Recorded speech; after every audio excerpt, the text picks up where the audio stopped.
Good morning to all of you. Welcome to online class of social science. Today we will study geography chapter 7 called Human Environment, Settlement, Transport and Communication.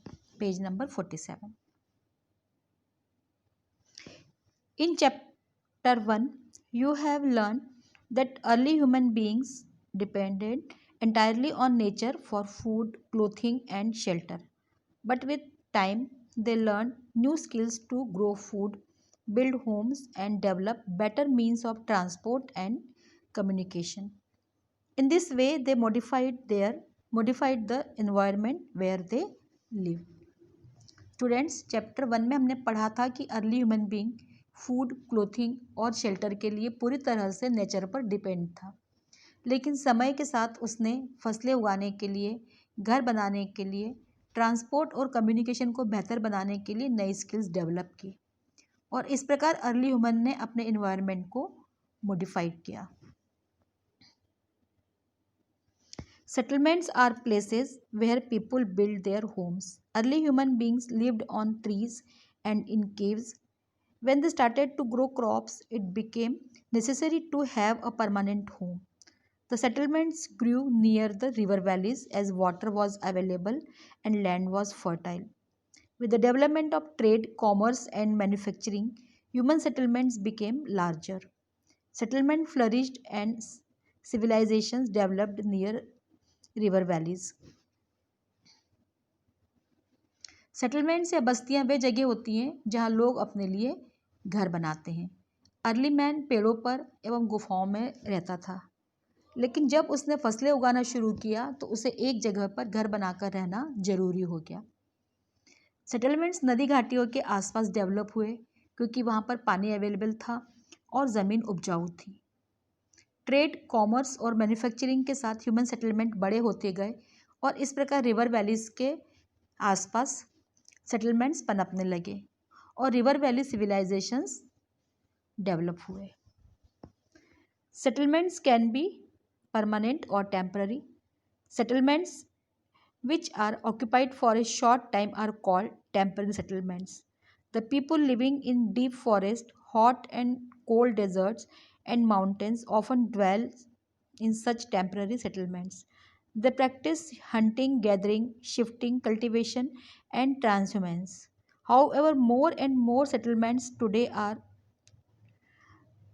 permanent settlements. In these settlements, people build homes to live in. Settlements दो प्रकार के होते हैं, permanent और temporary.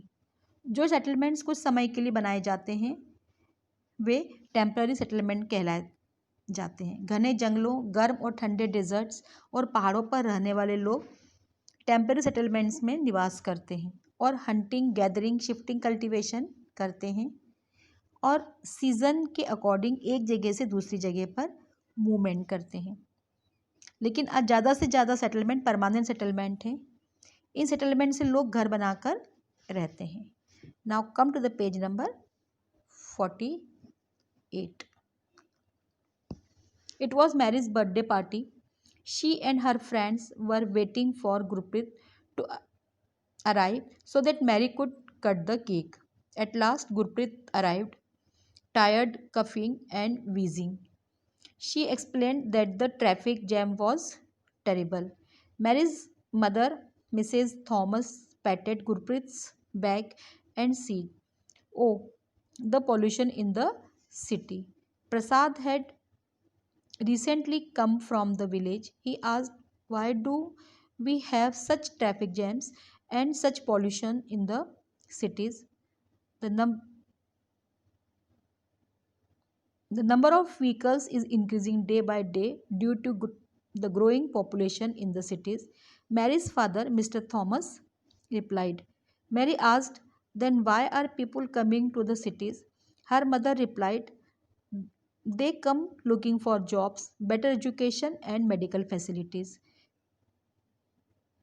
Mary further inquired, "If so many people keep coming to cities, where will all the people live?" Mr. Thomas said, "That is why you see so many slums and squatter settlements where people stay in congested and unhygienic conditions. Shortage of power and water supply are common problems in the cities. Prasad said, our villages may not have big cinema halls, well equipped schools, and good hospitals, but we have lot of open spaces and fresh air to breathe in. When my grandfather was sick, we had to rush him to the city hospital. Mary की birthday party थी। मैरी अपने दूसरे friends के साथ गुरप्रीत के आने का वेट कर रही थी सो दैट वो केक कट कर सके। काफ़ी वेट करने के बाद थकी हुई गुरप्रीत आई। उसे खांसी आ रही थी। उसने बताया कि रास्ते में ट्रैफिक जाम था। मिसेस थॉमस ने मैरी की पीठ थपथपाई और सिटी के पॉल्यूशन के बारे में चिंता करने लगी। प्रसाद हाल ही में गांव से शहर आया था। उसने पूछा कि शहर में इतना ट्रैफिक जैम और पॉल्यूशन क्यों है। मैरी के फादर मिस्टर थॉमस ने कहा कि पॉपुलेशन बढ़ने के कारण सिटी में व्हीकल्स की संख्या बढ़ गई है। मैरी ने पूछा कि फिर लोग गाँव से शहरों में क्यों आते हैं। तो मैरी की माँ ने कहा कि जॉब्स की तलाश में, बेटर एजुकेशन और मेडिकल फैसिलिटीज़ के कारण लोग शहरों में आते हैं। मैरी ने पूछा कि इतने सारे लोग शहरों में आ जाएंगे तो लोग रहेंगे कहाँ। मिस्टर थॉमस ने कहा कि इसी कारण शहरों में झुग्गी झोपड़ियाँ दिखाई देती हैं जहाँ लोग अनहाइजीनिक कंडीशंस में रहते हैं। बिजली और पानी की शॉर्टेज शहरों में कॉमन प्रॉब्लम है। प्रसाद ने कहा कि उसके गांव में बड़े सिनेमा हॉल, अच्छे स्कूल्स और मेडिकल फैसिलिटीज़ नहीं हैं, लेकिन गांव में ढेर सारी खुली जगह हैं और सांस लेने के लिए फ्रेश एयर अवेलेबल है। लेकिन जब प्रसाद के ग्रैंडफादर बीमार थे तो उन्हें ट्रीटमेंट के लिए सिटी हॉस्पिटल लाना पड़ा था। From the above conversation we can identify two different pictures of settlements, the rural and the urban settlements. The villages are rural settlements where people are engaged in activities like agriculture, fishing, forestry, craft work, and trading, etc. Rural settlements can be compact or scattered. A compact settlement is a closely built area of dwellings. Wherever flat land is available,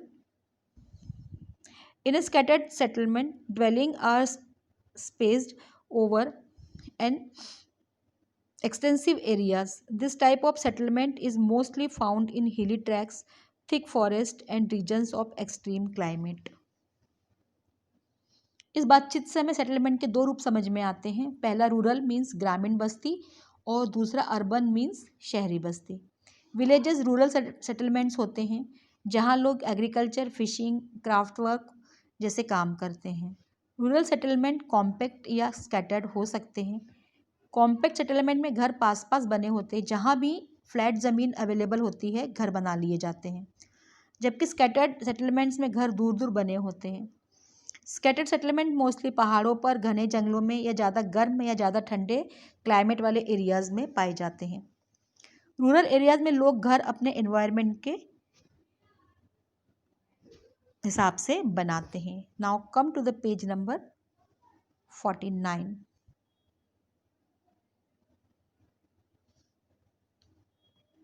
In rural areas, people build houses to suit their environment. In regions of heavy rainfall, they have slanting roofs, places where water accumulates in the rainy season. The houses are constructed on a raised platform or stilts.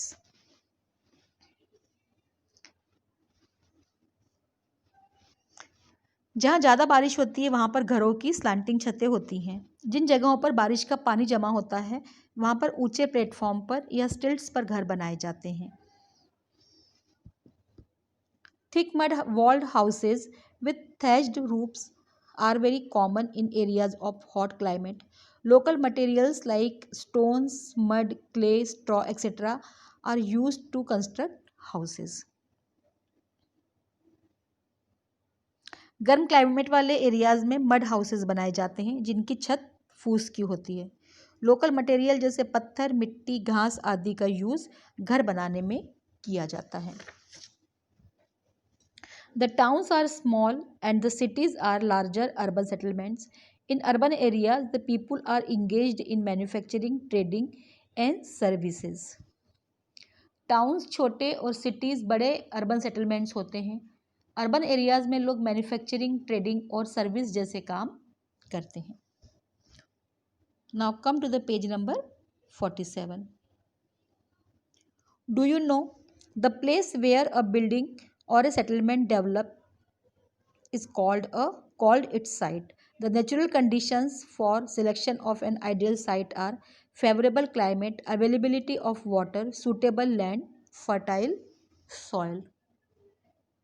वह जगह जहाँ buildings या settlements develop होते हैं उन्हें site कहते हैं। एक अच्छी साइट के सिलेक्शन के लिए फेवरेबल क्लाइमेट, पानी की अवेलेबिलिटी, सूटेबल ज़मीन और उपजाऊ मिट्टी की ज़रूरत होती है। Now come to the page number 48. Transhumance. It is a seasonal movement of people. People who rear animals move in search of new pastures according to changes in season. Transhumance means seasons के according लोगों का एक जगह से दूसरी जगह पर movement. जो लोग पशुपालन करते हैं सीजन के अनुसार नए चरागाहों की खोज में मूवमेंट करते हैं।